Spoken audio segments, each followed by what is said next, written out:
Hello student, कैसे हैं आप सब। आशा है कि आप ठीक होंगे। टॉपिक कल चल रहा था पराशरण दाब। ठीक है, पराशरण दाब में हमने पढ़ा था कि इसके कुछ न्यूमेरिकल, कि पराशरण दाब के न्यूमेरिकल कैसे करेंगे। हमने कल आपको 3 टाइप के बता दिए थे और अगला टाइप है ये हमारा कि यूरिया वाला। कि यूरिया वाला सवाल एग्जाम में बहुत आता है। ठीक है, तो यूरिया वाला हम न्यूमेरिकल देखेंगे कैसे होगा। न्यूमेरिकल नंबर हमने 3 तक करा दिया था कल, और आज है हमारा क्वेश्चन नंबर 4। क्या बोला है इसने? 27 डिग्री सेंटीग्रेड। लिख सकते हैं आप आंसर नंबर 4।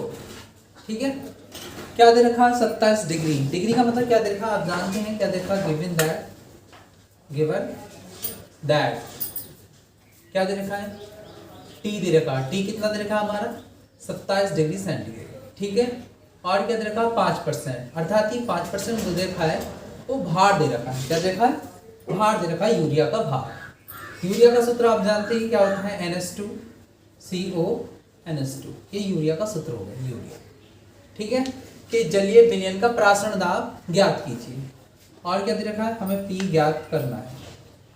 क्या दे रखा है? R का मान दे रखा है। R बराबर कितना है? 0.0821।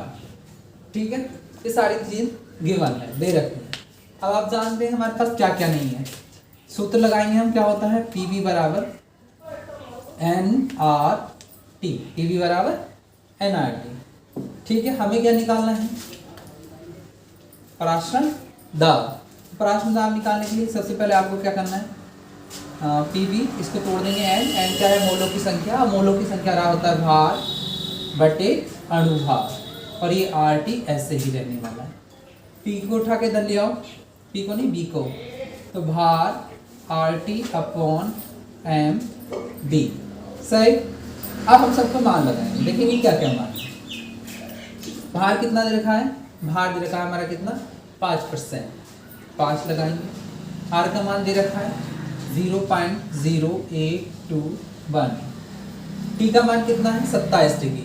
आप 27 डिग्री को चेंज करेंगे किसमें? केल्विन में। कितना आ जाएगा? 27 + 273। कितना आएगा ये आप जानते हैं? 3 10 10 का 0 हंस लगा 1 7 और 2 9 और 1 10 10 का 0 2 और 1 3 300 आ गया। ये टी का आ गया केल्विन में आपका मान। सही।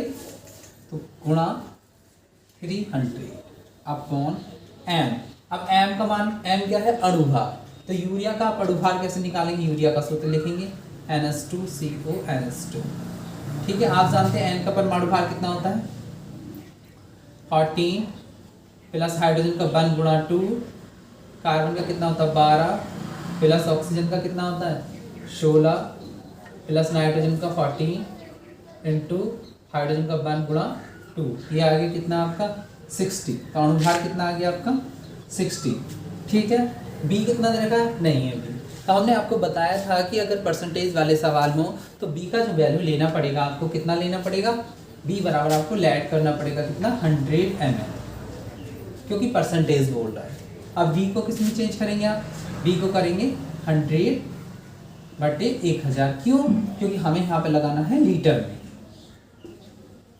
तो कितना आ गया? 1/10 बराबर आ गया 0.1 लीटर। रखो इंटू 0.1 लीटर। काटो, क्या क्या कटा? इस पॉइंट को हटाओ। 0 बड़ा है, 0 से 0 कटा। ऊपर कितना बचा हमारा? आप जानते हैं 5 इंटू 0.0821 गुणा 300 बटे 6। कितना कट गया? ये आप कैलकुलेशन आप कर सकते हैं, आसान है। ठीक है, तो हम डायरेक्ट ही इसका आंसर लिख देते हैं। इसका आंसर है 20.52 ATM। ये आ गया आपका क्या? P, अर्थात पराशरण दाब। ये आपका आंसर होगा। आप इसको कैलकुलेट कर लेना। अगर हम कैलकुलेट करेंगे तो टाइम ज़्यादा लगेगा और वीडियो हमारी क्या हो जाएगी? लंबी हो जाएगी। नेक्स्ट सवाल ये आपका घर से है, आपका होमवर्क समझ लेंगे कैसे करेंगे। ठीक है, ध्यान रखेंगे कैसे करना है ये होमवर्क। ये सवाल कैसे करेंगे? सेम टू सेम बिल्कुल ऐसे ही करना है जैसे हमने कल आपको एक न्यूमेरिकल बताया था m/10। m/10 का मतलब ये c का मान है। c तो हमने सूत्र में चेंज करके थोड़ा सा हम बता देते हैं आपको यहाँ से।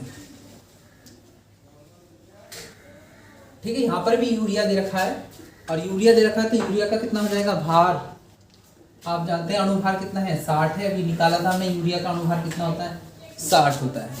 ठीक है, तो क्वेश्चन नंबर कितना 5 का आंसर आपको पता है गिवन क्या क्या दे रखा है, टी दे रखा है 27 डिग्री सेंटीग्रेड, कर लोगे। ठीक है, टी को केल्विन में चेंज करना है, 273 जोड़ना है। अब सी दे रखा है कितना 1/10, ये वाला जो मान, ये सी का मान, अर्थात सी बराबर कितना हो गया 0.1। ठीक, क्या निकालना है, टी निकालना है, आर का मान गिवन है, वही लगेगा जो ऊपर लगा है। ठीक है, और क्या होता है सूत्र, पी बी बराबर एन आर टी।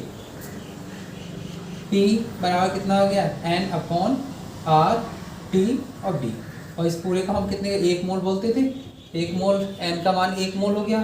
ठीक है, B और इसका होता था CRT, बस सबके मान रखने। C का मान ये है आपके पास, करना चाहो कर लो, हो गया सवाल भी। C का मान कितना है 0.1, R का मान कितना है, R का मान दे रखा है, ये वाला लगाना है आपको जो पुराना है पिछले वाले न्यूमेरिकल में 821। ठीक है, टी का मान आपको दे रखा है कितना 27, और 27 में कितना जोड़ना है आपको 27 + 273 कितना आया था अभी 300 × 300। ठीक है, अब क्या करना है आपको, काटना है, कुछ और तो नहीं, पॉइंट हटाएंगे 0 बढ़ाएंगे, पॉइंट हटाएंगे 0 बढ़ाएंगे। ठीक, कितने 1 2 3 ऐसे रहने, काटो। अब सही, ठीक है, 2 0 से 2 0 कटे, और भी कटा कुछ नहीं है, कितना बचा ऊपर 82 × 3/100। नहीं, गलत हो गया। ठीक है, कैलकुलेशन करनी है आपको, कितना आ गया दिख रहा है यहाँ से।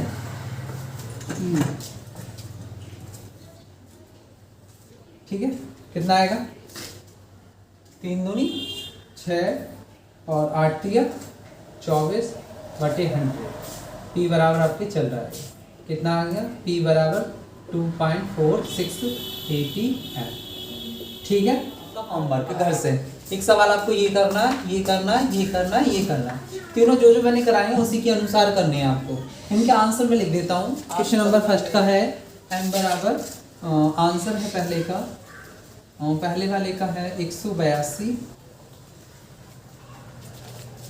m बराबर।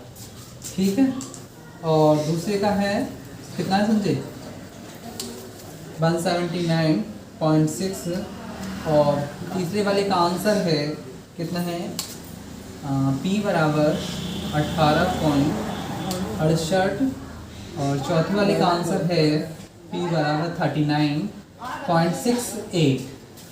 ठीक है, किसमें है ये हमारे, ये ATM में है, और ये भी ATM में है, और अणुभार हमारा किसी भी चीज़ में नहीं होता है।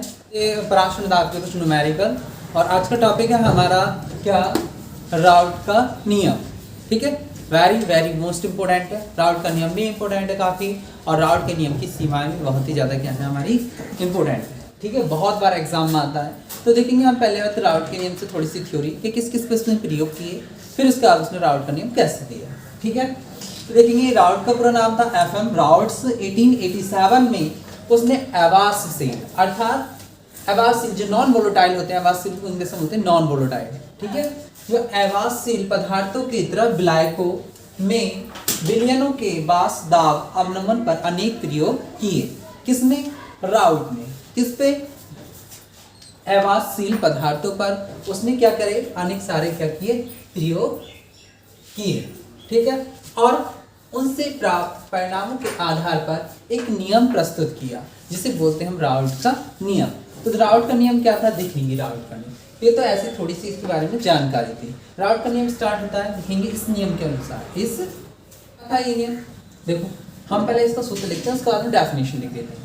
यहाँ लिखता हूँ मैं सूत्र, क्या होता है P0 - PS/P0 is equal to N/N + N। ये क्या है, देखो यहाँ पर ये इसका राउट का नियम का सूत्र है। तो यहीं से हम डेफिनेशन निकालेंगे क्या क्या है। ये जो हमारा दे रखा है ये क्या है, अवनमन, बास दाब का अवनमन। ये जो हमारा है P0 माइनस PS या P0 बोल सकते हैं आप, ठीक है। ये हमारा बास दाब का अवनमन क्या है, बाष्प दाब का अवनमन, अवनमन, ठीक है। और ये जो कहलाता है पूरा P0 minus PS upon P0, ये कहलाता है बाष्प दाब का आपेक्षिक अवनमन, आपेक्षिक अवनमन, आपेक्षिक अवनमन, ठीक है।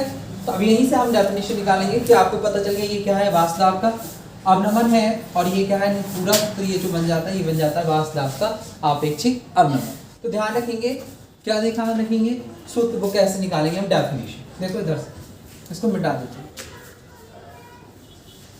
और ये तो हम पढ़ के ही आए हैं अभी, हमने पहली वीडियो में ये पढ़ा था, ये क्या है, विलय का मोल प्रभाज, ठीक है। विलय का मोल प्रभाज की पिछली वीडियो है, उसमें चेक देख लेना जाके, ठीक है। तो ये क्या है, देखो बाष्प दाब का आपेक्षिक अवनमन क्या है, बाष्प दाब का आपेक्षिक, ठीक है, अवनमन, बाष्प दाब का आपेक्षिक अवनमन, ठीक है। ये क्या है, विलय का मोल प्रभाज, क्या है, विलय का मोल प्रभाज, तो हो गई डेफिनेशन, कितनी आसान थी। देखो इस नियम के अनुसार बाष्प दाब का आपेक्षिक अवनमन, बाष्प दाब का आपेक्षिक अवनमन बिलियन में, यहाँ पर अब इन दोनों के बीच में आपको एक चीज ऐड करनी है, क्या, बिलियन में। देखो मैं पेन से लिख देता हूँ, बिलियन में क्या लिखना है आपको बीच में, बिलियन,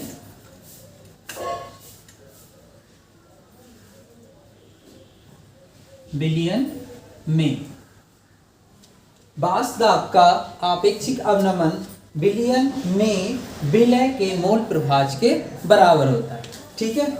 सूत्र ये है, और डेफिनेशन ये वाली उठा के आपको ये पूरा आंसर उठा के यहाँ लिखना, ठीक है। हम लिख देते हैं, अवनमन थोड़ी सी ऊपर लिख दो, उठा के बंद कर दे फिलहाल। P0 जो है, P0 ये P0 शुद्ध विलायक का वास्ता, PS क्या है, विलयन का वास्ता, N क्या है, N तो आप जानते हैं विलय के मोलों की संख्या, और ये क्या है, विलायक के मोलों की संख्या। और मोलों की संख्या राउट होता है भार बटे अणुभार। ये था आपका राउट का नियम। अब राउट के नियम की हम सीमाओं पे चलते हैं, ठीक है। राउट के नियम की सीमा, ठीक है, राउट के नियम की सीमा, ठीक है। राउट के नियम की सीमा बहुत ही आसान है, बहुत ईजी, मैंने बहुत शॉर्ट करके लिख दिया है, ठीक है। और आपको अगर PDF वगैरह चाहिए तो कमेंट कर देना, मैं भेज दूँगा। पहला नियम ये कहता है कि राउट का नियम अर्थात यह है केवल विद्युत अनवकटों के उन विलयनों पर लागू होता है, कि किस पर लागू होता है, कि तनु विलयनों पर लागू होता है। किस पर लागू होता है, जो विलयन क्या होते हैं, तनु होते हैं, उन पर राउट का नियम लागू होता है। और सांद्र विलयनों से क्या प्रदर्शित करता है, विचलन प्रदर्शित करता है, अर्थात डेविएशन जिसे बोलते हैं, ठीक है।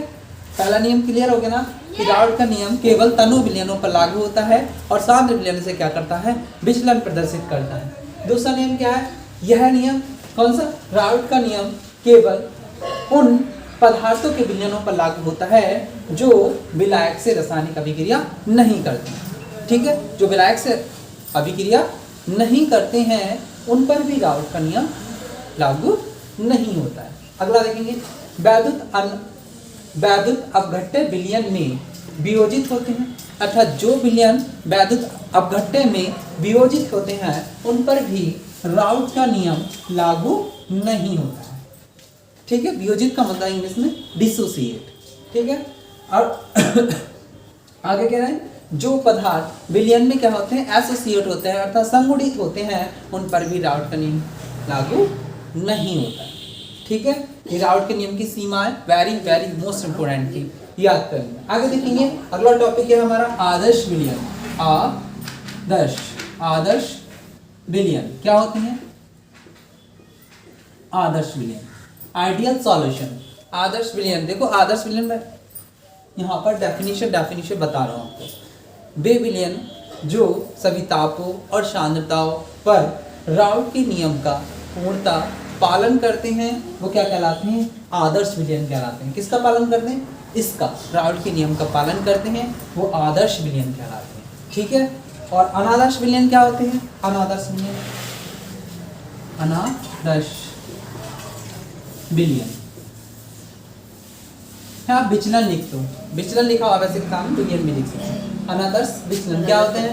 जो देखो ये राउट के नियम का पालन करते हैं तो ये नहीं करते हैं। अनादर्श विलयन वे विलयन कहलाते हैं जो राउट के नियम का पूर्णतः पालन नहीं करते हैं। ये दो प्रकार के होते हैं, नंबर एक होता है धनात्मक और दूसरा होता है हमारा ऋणात्मक।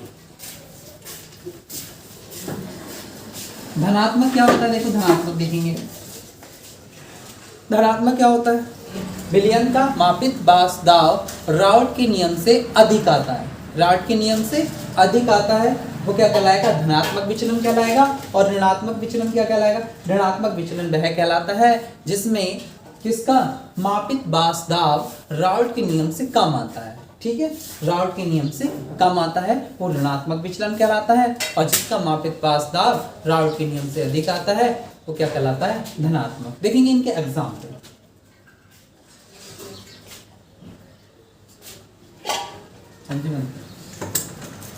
बस ये इसके एग्जाम्पल हैं, पहले के एग्जाम्पल ये हैं और ऋणात्मक के ये। ठीक है, समझ में आया हो तो वीडियो को लाइक करें और चैनल को सब्सक्राइब करें।